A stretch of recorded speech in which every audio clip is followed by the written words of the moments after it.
જોઈશું સમાચાર વિસ્તારથી। કેરળ સહિતના રાજ્યમાં કોવિડ-19ના JN1 ન્યૂ વેરિયન્ટના કેસ મળતા આરોગ્ય વિભાગ એલર્ટ થયું છે। સિવિલ, સ્મીમેર, મસ્કતી સહિતની હોસ્પિટલોમાં મોક ડ્રીલ કરવા સાથે ખાંસી, શરદી, તાવના કેસ પર મોનિટરિંગ શરૂ કર્યું છે।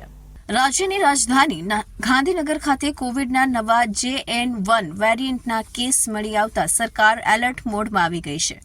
શહેરની સરકારી હોસ્પિટલો સહિત ખાસ કરીને 193 ખાનગી હોસ્પિટલોને રોજના કેસની માહિતી આપવા સૂચના અપાઈ છે। સિવિયર ખાંસી, શરદી અને તાવના કેસ ટ્રેક થઈ રહ્યા છે।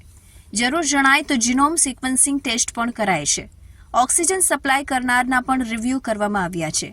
સિવિલ, સિમીમેર, મસ્કતી 4 સામૂહિક આરોગ્ય કેન્દ્ર, 61 શહેરી આરોગ્ય કેન્દ્રો અને 23 પ્રાઇવેટ હોસ્પિટલમાં PSA plant, oxygen concentrator, bed, દવા મુદ્દે મોકડ્રીલ કરાઈ હતી, જેમાં 2240 સરકારી bed, 9 PSA plant, 63 oxygen concentrator અને SARI ILI માટે જરૂરી દવાઓની ઉપલબ્ધતા ચકાસાઈ હતી।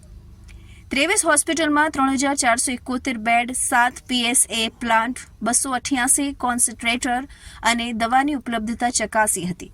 કોરોનાનું નવું વેરિયન્ટ આવતા દક્ષિણ અને ઉત્તર ભારતમાં 5 લોકોના મોત અને વધતા જતા કેસોને પગલે કેન્દ્ર સરકાર દ્વારા તમામ રાજ્યોને એડવાઇઝરી જાહેર કરવામાં આવી છે। રાજ્યમાં નોંધાયેલા 2 કોરોનાના કેસોને પગલે હવે સરકાર પણ એલર્ટ મોડમાં આવી ગઈ છે।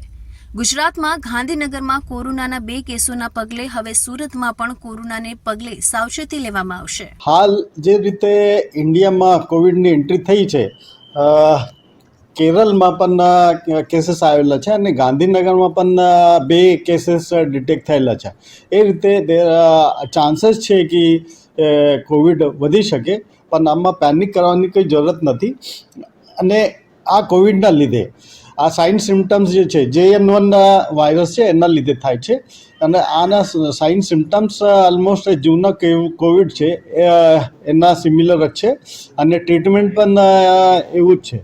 અને એના માટે અમારી જે તૈયારી છે, નવી સિવિલ હોસ્પિટલની તૈયારી છે, એના લીધે અમારા જે ઓક્સિજન ટેન્ક્સ અને PSA પ્લાન્ટ છે એની મોક ડ્રીલ કરાવી લીધી છે। એના લીધે જે દવાઈઓની જરૂરત છે, એન્ટીવાયરલ ડ્રગ્સ અને બધું જે દવાઈ એ અમારા પાસે પૂરતી સ્ટોકમાં છે। કોરોનાના નવા કેસોના પગલે હવે સરકાર જાગી છે અને નવી સિવિલ હોસ્પિટલના ગણેશ ગોવેકરે જણાવ્યું હતું કે સુરતમાં કોરોનાનો એક પણ કેસ નોંધાયો નથી। જોકે શહેરમાં હાલમાં કોઈ પણ રેન્ડમ ટેસ્ટિંગ પણ કરવામાં આવનાર નથી। કોરોનાના નવા કેસોના પગલે હવે સરકાર પણ જાગી છે। જોકે કોરોનાના કેસો વધે તો હવે સુરતની નવી સિવિલ હોસ્પિટલે તમામ પ્રકારની તૈયારી બતાવી છે। કોરોના કેસો વધે તો હોસ્પિટલમાં બેડ, દવાઓ અને વેન્ટિલેટર સહિતની સુવિધાઓ ઉપલબ્ધ છે। જો કોઈ કોરોનાના કેસો આવે તો તેને જીનોમ સિક્વન્સ માટે લેબોરેટરીમાં મોકલી આપવામાં આવશે।